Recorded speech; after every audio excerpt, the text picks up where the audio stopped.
ngakho bafethu engifuna ukusho ukuthi ekubhemeni kwami insango ngagcina sengibhema ihunga. Ihunga baningi ayisibabulele, baningi ayisibalimazile phambi kwami ngibona, kodwa still nami ngayifaka kubona. Lokho ngikusho ngoba nabanye baningi benza izinto manje ababonayo ukuthi abaningi sebabulalile kakhulu, kodwa still bayayifaka kubona. Nikwenza lokho ngoba vele nisuke nithi uzokwazi wena ukumanage ngoba vele usubonile ukuthi abanye ibalimaze kanjani, ibenze njani. Kanti lutho ama drugs lawa abafethu madala futhi kunasi kade afika, yabo.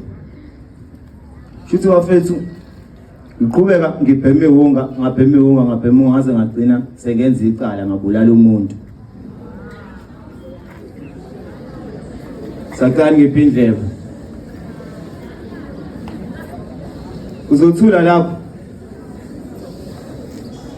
Shuthi ke ekubuyeleni kwami umuntu ngase ngithola sengiboshwe 2013 lapho ngangifunda umatric lapho uSeptember.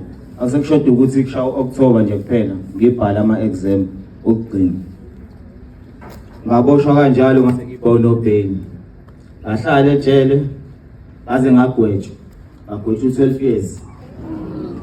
Ngafike ngahlala ejele, ekuhlala kwami ejele ngabe kwaba ukuyitshela ukuthi okay njengoba ngila ejele manje uma ngingayiphathi kahle ngizospend iminyaka ewu12. Uma ngiqhubeka uma ngiyiphatha kahle ngizohlala iminyaka ewu6. Shuthi khona ngafike ngahlala ejele. Angifika ngathi mangifika ejele ngafike nami ngawumuntu oright khona, ngafike ngaba nokuyiphatha kahle. Ngafika khona ngenza imikhuba ejele kaphela mhlambe iminyaka emithathu. Emva kwale minyaka emithathu la khona engacabanga khona ukubuyela esikoleni ngoba sengifikelwe izinto ezimbi, sengiphela ngicabanga emibi ngoba nakhona lapha ejele lezi dakamizwa lezi edliwa la ngaphandle zikhona nakhona. Kule minyaka le engangihleli khona emithathu ngangibheme ihunga khona ngaze ngayiyeka khona ngoba sekufika isikhathi nami sengicabanga kukhona izinto ezingifikelayo, ngibuka ukuthi ngangena nginje la ngifakwe lento la nto ngiphume futhi ngenza lento leyo kodwa ngibona ukuthi impilo yami iyashabalala iyaphela. Konke lokhu kwenziwa yini? Kwenziwa lento leyo ukuthi nabanye namanje njengoba ngikhuluma bayahleka ngoba bona vele bayibona ukuthi bahlakaniphile, baolight, angazi noma basile mhlawumbe noma kanjani, noma mhlawumbe bafuna ukulandela mina bangene la engangena khona ngazi ngoba phela konke vele kuqala kanjalo ukuyijotha wena uhlakaniphile kunabanye ngoba abanye bathuli wena awuthuli, wena ubhizi uyakhuluma nami ngiyakhuluma. Bafethu engifuna ukusho ke lana ukuthi ekubhemeni kwami aze ngaboshwa, aze ngacabanga ukuthi okay manje angizami nami ngishintshe nami ngibe umuntu. Akuvelanga kwalula kanjalo ngoba ehunga akuyona into engavele ngayiyeka nje kalula ejele. Kwaye izinsuku ezu10 ngingalala ebusuku ngingatholanga methadone le abanye abanikezwa yona ukuze umuntu akwazi ukuthi ayiyeke kamnandi zingekho inhlungu. Lokho kuyikona ke futhi nama methadone lawa abanikezwa wona nawo abaphile sebewabhema sebenza zonke lezo zinto lezo. Ngenxa ukuthi vele umuntu utsheniwe ukuthi akayiyeke lento ayikho right, akufikanga kuyena ngaphakathi. Uthando lwase sidakamizwa kusana lenhlizweni yakho njengoba vele wakwazi ukulikhanda. Ngoba yonke lento le idalwa yini ukuthi bafethu njengoba ngizokhuluma nani la ingoba nisabasha, nisakhula, nisathanda experience izinto. Nami ngangingangani nami ngikhule ngithanda experience izinto. Njenganabanye ade ngibezwa nje la bememeza, hey kumasha kanjani, hey kunjani, bakhuluma into abangayazi abasazwile ngayo. Akazi nokuthi kwenziwani lapho lekhunya leyo nto leyo. Lapho into sagcina ukuyibuka ku TV. Lezi zinto lezi zenziwa lezi. Kodwa makhuluma into ongayazi, into nokizwe ikhulunywe emphakathini. Leyo nto leyo ifana nokuthanda izinto ungazazi, ukulandela into ongayazi. Manje ujaha izinto ezikude kunawe. Lento leyo yenza mina ngajaha izinto ezikude kunami. Ngakhohlwa izinto ezibalekile ukuthi ngifunde. Ngithanda abantu basekhaya. Ngeke ukuphika nabangani kakhulu, ngeke ukujahana nabangani. Ngifunde nokuyithanda mina ngoba bafethu njengoba usuke ubhema ama drugs usuke uveze ungayithandi wena. Ngoba manje kahle kahle ujaha izinto ezikude nawe. Kufana ukuthi kahle uyilethela ukuhlupheka usemncane usakhula. Ngoba kahle usondliwa kini, uyaphakelwa, wenzelwa yonke into. Sikuphi isidingo sokuthi uzugcina ungena kuma drugs lawa azokuphusha ukuthi ugcine usuyibona ukuthi manje hamba uzama imali ugcine usukhohlwa isikole. Ngoba uyenzelwa yonke into kini, ayikho into ongenzelwa yona. Kodwa manje ugcine futhi ungena emadrugsini ngenxa yokuthanda izinto, ukulandela abangani nokuhluleka ukuyithathela izinqumo. Ulandela abanye abantu ufuna ukuzwa bona kuqala ukuthi bathini uzuvo lwabo, uhluleka ukuthi wena uyikhandele esakhe isinqumo, uyiphilele yakhe impilo, uyeke ukuphila impilo yokufeva abanye abantu. Omunye umuntu ongenandaba nawe, omunye umuntu ongamazi usulalele ngoba njengoba ngamunye la umuntu nomuntu oseduze kwakho awumazi, mhlawumbe khona usuke engadlile manje kuseni kubo, khona usuke edlile, khona ongadlanga ngoba vele ethanda. Kodwa lokho anikwazi, ngizofika la esikoleni ngidudane ngoba kuyimanje njengoba ngikhuluma la bakhona abashoyo ukuthi awubheke lo sinayo lo uyadlala ngathi lo, ngoba vele kahle sebeqalile bakhetha le ndlela yokumnyama le kuyiyona nami eyagcinisa ingibhayizisa empilweni ngayithola sengiboshwe ngisafunda isikole. Ngoba kuyimanje bafethu ngine criminal record, akukho mnandi kunzima. Ngaboshwa 2013, ngagotshwa 2014, ngaphuma 2020.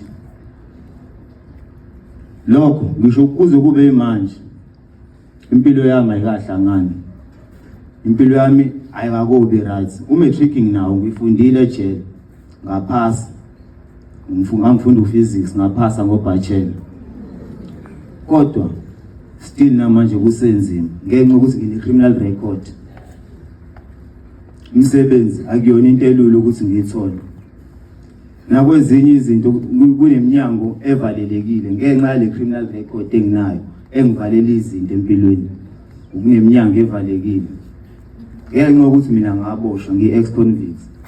Angazi noma mhlawumbe nabanye benu laba bangakaboni ukuthi ukubheka ukho right. Ukuthi mhlawumbe bayafisa ukuhamba le ndlela le esengihambile. Wawafetha ngifuna ukunitshela akukho mnandi. Ningababona beqhamuka ngaphakathi nibajabulele, niba worship, ngingazi ukuthi lokho nisuke nikwenzelani.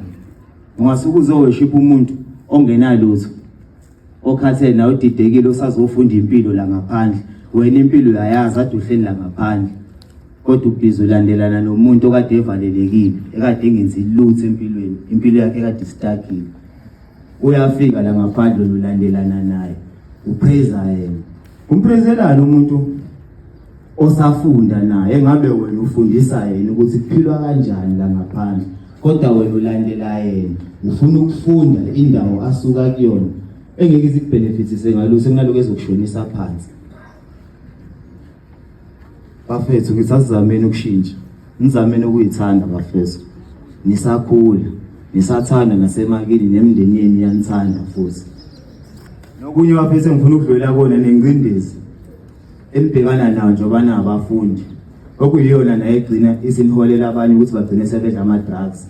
Ngenxa yokuthi kahle anifuni ukuthi nibe nomuntu enizo-reach out kuyena iy'nkinga zenu nikhulume naye, ngoba bafethu ukubhodla kuyasiza. Ngoba ngamunye nomunye njengoba nimila lo umuntu nomuntu unenkinga yakhe abhekana naye asuka nayo. Mhlawumbe omunye unenkinga ayithatha khona la ebanganeni esikoleni, ingcindezi abhekana nayo, ekuyona igcina isimphusha imholela kuy'dakamizwa. Lokho kugcina sekwenza ukuthi agcine naye esafaka nabanye kuy'dakamizwa, ngoba phela zizombora, ngoba phela ezidla yedwa. Ngathi angaba nomuntu angayidla naye leyo nto leyo. Lento futhi iphinde ifane nalo osuke esuka ngaphakathi njengami ezofika emphakathini. Naye vele uyafika ngaphandle, abafethu abakhulile asebesiqedile isikole, abafethu ayikhula nabo baphila la ngaphandle, impilo yabo isaqhubeka. Njengoba efika nje uzofika hlala mase uyabona abamnakile, abanaso isikhathi sakhe. Ngoba uyabona vele uGuzu umbakhe laba ekhula nabo basanaso isikhathi sakhe ontanga bakhe. Vele uzojikela kunini nisakhula, ngoba vele uyanazi ukuthi nisakhula, nisafuna uku-experience izinto, nithanda izinto. Yabona uzwele uzoza kunina vele nani mase niyamjabulela, nani nifuna ukuncela ulwazi. lo muntu vele impilo yakhe isiyamosheka usezomosha neyakho wena uyavuma ukuthi kwenzeke kanjalo. Bafethu ngithi zamani bafethu ukuthi nithande nenze izinto ezibalekile, nikhethe izinto eziright, nithatha ama decision right empilweni azonihola phambili, anise phambili. Ningahlehlele emuva empilweni engabe niyaphambili. Nokunye bafethu ebengizothanda ukukuthinta lokho, kodwa ngicela ukudlulisela amantombazana. Amantombazana niyazi nani ukuthi kahle kahle niyatshelwa emakini ukuthi sukani kwabafana, kodwa manje still kangiphindlebe bafethu, kodwa manje still bafethu niyabalandela abafana. Phela vele kangiphindlebe vele umfana vele wadala usalandela intombazana, uthi intombazana iyakhuza uma isakhulu ukuthi hlukana nabafana. Ngobani? Ingoba abafana vele bafethu mantombazana ibona vele abanifundisa zonke lezi zinto lezi ezibhedayo egcine senizenza esiporweni. Abafana vele abanifundisa lezo zinto. Kangiphindlebe bafethu, yabo. Kera ngiphindlebe nani ke bafethu, ngidlule nakunini.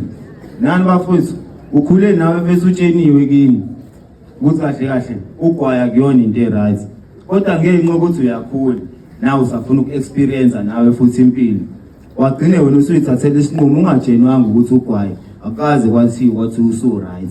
Wayithathela wena isinqumo wabhema, wadlulelwa ibhemela nensango, wagcina usudlulela kanjalo, waswenza ubugebengu wasiwaboshwa.